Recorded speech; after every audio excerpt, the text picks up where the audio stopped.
A training question today. How long should training sessions be for general fitness clientele who want to look, move, and feel better?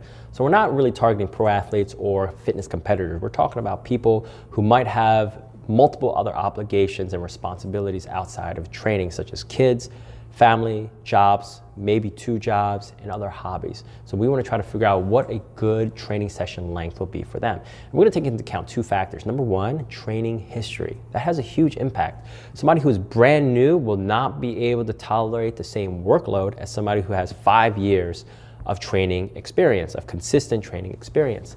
Many of my clients come to me because they're either new to exercise or they've never done it before. They've never touched a weight before. They don't even know what a dumbbell is. What was once a 20-minute workout turns into a 5-minute warm-up 3, 4, 6 months down the road through consistent training. So as you accumulate training experience, your body becomes more conditioned. Number 2, your goals. If your goal is muscle gaining, your training session length might be different than somebody who wants to improve their strength, compared to somebody who wants to improve their athletic performance, compared to somebody who wants to lose weight. When it comes to losing weight, nutrition is the number 1 factor. Training does play an important role, but the role that it plays is to prevent muscle loss. Weight loss, nutrition is your number 1 key factor. Muscle building, you need to be able to apply a certain amount of stimulus through volume. You need to lift a certain amount of repetitions in order to build muscle, because you have to tear down those muscles through repetition so that the nutrition coming in can rebuild those muscles. When it comes to strength, you need to expose your mind and your body to heavy weights and improve your confidence under that heavy weight. And when it comes to athletic performance, you need to be able to contract those muscles really fast, and that requires recovery in between bouts. So the length of training is really going to be determined by how much rest you're taking in between those specific exercises. So when it comes to muscle building, athletic performance, and strength, rest periods are probably going to be different.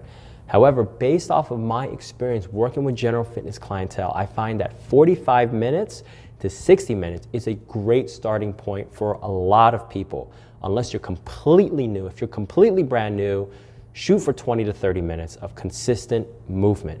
If you've been training for 5, 10 years, you can go up to 90 minutes and still see great results and not really have to worry about any detrimental effects. Because research shows that beyond the 60-minute mark, especially if your recovery is compromised, you're not sleeping well, you're not eating well, the hormonal environment of your body will take a turn for the worse. And that's not to say that if you train past 60 minutes that you're going to lose your gains. It just means that if you train past 60 minutes and it's intense enough, you need to be a lot more diligent with your recovery and the life outside of training. So we're going to shoot for 45 to 60 minutes. That is my answer. What do you think? What is your experience with training session length? Of course, it's going to vary from person to person. I'm a general fitness clientele. I have 2 kids, a family, I have a job, I have to help other people. So for me, training for 45 to 60 minutes a pop works very well for me.